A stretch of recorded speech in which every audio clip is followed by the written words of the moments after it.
Spouse employment status का क्या मतलब होता है, या आज की इस वीडियो में सीख लेते हैं, और इसका जवाब आप क्या दे सकते हैं ये भी सीख लेते हैं। स्पाउस एम्प्लॉयमेंट स्टेटस का मतलब होता है कि जीवन साथी की रोजगार स्थिति, यानी कि आपको इसके जवाब में ये बताना है कि आपके पति या पत्नी काम करते हैं या नहीं करते हैं, यानी कि वो वर्किंग है या नहीं है। तो इसके जवाब में आप ये बता सकते हैं कि अगर आपके स्पाउस यानी कि जो आपके पति या पत्नी है, पति का मतलब कि जो कोई महिला है उसके स्पाउस उसके पति होते हैं, और कोई पुरुष है तो उनके स्पाउस जो है वो उनकी पत्नी होती हैं।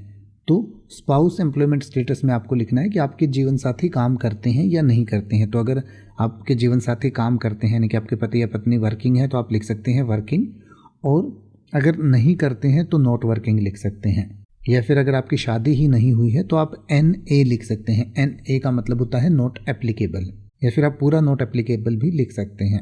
यानी कि this refers to whether your spouse is employed, unemployed और सेल्फ एम्प्लॉयड, यानी कि आपको ये बताना होता है कि आपका जो जीवन साथी है वो एम्प्लॉयड, अनएम्प्लॉयड या सेल्फ एम्प्लॉयड है। तो वर्किंग या नॉट वर्किंग की जगह आप एम्प्लॉयड या अनएम्प्लॉयड भी लिख सकते हैं, या अगर वो खुद का ही कोई काम करते हैं तो सेल्फ एम्प्लॉयड भी आप लिख सकते हैं। तो जैसे कि आप कह सकते हैं कि कृपया फॉर्म में अपने जीवन साथी की रोजगार स्थिति बताएं, तो आप कह सकते हैं please specify your spouse employment status in the form. या अगर आप ये कहना चाहें कि उसके जीवन साथी की रोजगार स्थिति हाल ही में बदल गई है, तो आप कह सकते हैं his spouse employment status has changed recently. अब आप किसी भी वर्ड का मतलब हिंदी और इंग्लिश में YouTube पर सर्च कर सकते हैं। आपको मेरी वीडियो मिल जाएगी जिसमें आप बिना किसी फालतू बकवास के सीधा उस वर्ड का मतलब समझ पाएंगे। तो ऐसी ही वीडियोस को देखते रहने के लिए चैनल को सब्सक्राइब करें और बेल आइकन को प्रेस करें।